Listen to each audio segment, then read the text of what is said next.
Jared here, and today I made a swamp jar. Ooh. Had to make a bunch of these for a little project that I'm doing. So I made one first and filmed it. And now here's how I did it. Step number one for making these witch jars is to get a jar. And I strongly suggest you use a plastic jar. This is like an old peanut butter jar, I think, or maybe it was an old mayonnaise jar. I don't know. I keep all plastic jars like this just for these types of projects.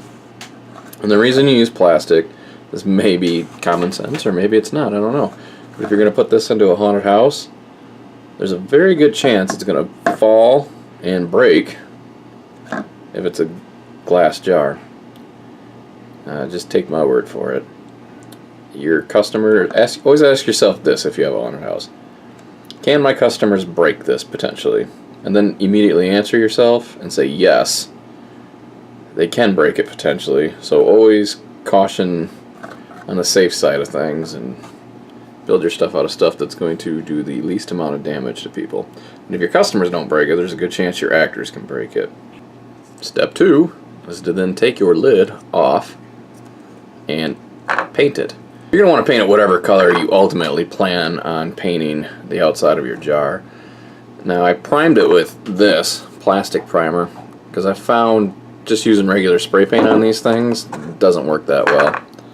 And then I also took and spray painted the inside of the jar with the same primer and then drew a goofy little face on there.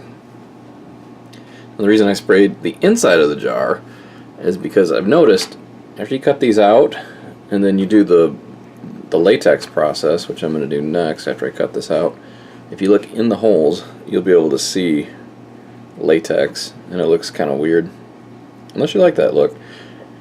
And the other thing that I found is the lighter color inside. When you put a light in there, it just sort of reflects better. I got my face cut out, and the way I did that was I just took a drill bit and drilled a few points along the eyes and the mouth, just big enough to get a hobby knife in there to finish cutting the rest of it out. It doesn't cut real easy, even with a sharp hobby knife, so you just got to work at it. But you should also be really, really careful, because if you're putting too much pressure, sometimes it'll just kind of like cut, and the knife will come out, or you'll just cut a lot further than you wanted to if you're not being careful. And the other thing I did was drill a hole in the back to run a wire for this LED that I'm going to stick in there. Now this particular LED is just one that I've got lying around, or an LED light I should say. It's not just an LED, it's a full bar light from minispotlight.com. It's overkill. It's used to light a large space, but you know, that's what I got. So for now that's what I'm going to use until I get a smaller one. I also went ahead and gave the lid a base coat, the same base coat color that I'm going to use on the jar when I get done using latex and cotton on it. And that's just so, you know, if the lid's a bright red and you're using a lighter color on this, the lid will shine through. This way it won't. It'll blend in with the rest of it. So the next step is to just go ahead and latex and cotton this thing, very similar to the way that I did the pumpkin. So I'm not going to spend a lot of time showing that because I've already done that. But I will start it. So you just go ahead and you brush on your latex.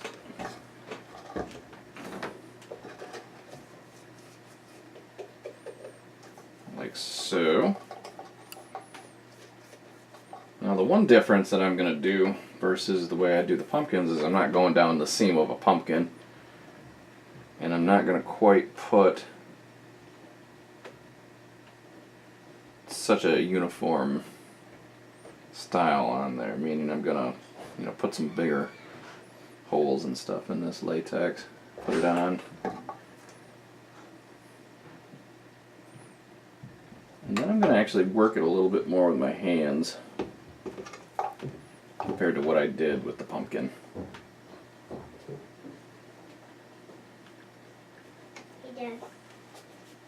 So the latex is all dried, and I am ready to put the initial coat of paint on. So what I actually did with this cotton is when I put it on, it really spread it so it had these like hole type areas. So, and I built up around the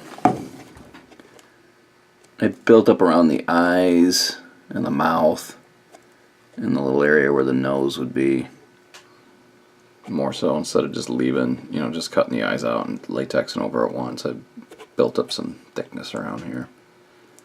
I got a nice swampy green initial coat on this guy. And then real quick, I'm about to start over with the second coat, and all I'm gonna do is, much like the pumpkin, just kind of paint across the grain.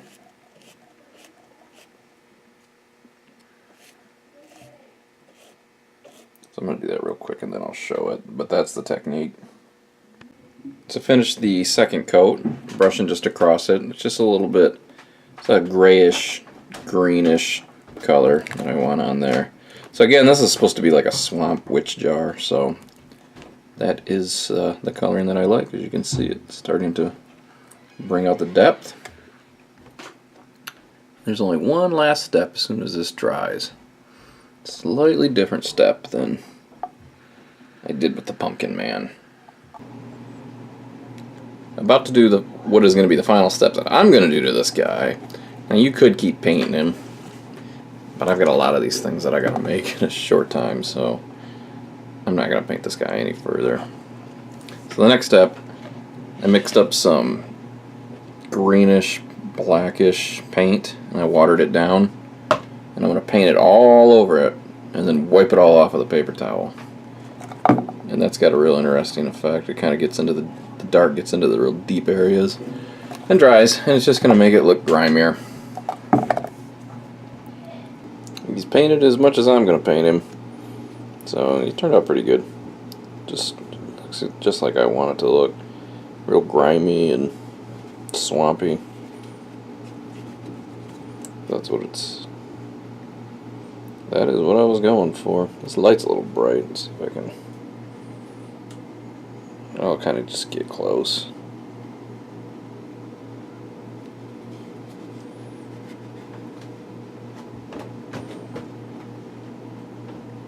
So that's that guy. I'll show you what he looks like lit up, but here's another example of what you could do. This one I made into a pumpkin, complete with a little leaf and stem that I made out of cotton and latex and stuck on in. But I mean, you can make these things anywhere, any thing that you wanted. You can make them into ghosts. You can make them into. You can put less cotton and latex on it. One thing you can do, and I've done it, I don't have an example of it right at my fingertips here, is to actually take the latex, dunk it in the cotton, pre-spread it out, and then kind of stick it on the jar. And that looks pretty cool. But let's light this dude up. I'm not going to completely turn all the lights off in here, but that's what it looks like. That red LED bar light from Mini Spotlight is overkill. It's just what I had on hand. I would definitely use a less bright light, because one that's not quite as powerful isn't gonna overpower entirely. This thing looks awful red. But with a normal high-powered LED, it doesn't look like that. So there you go. One down. Now I gotta go make a bunch more, so thanks for watching.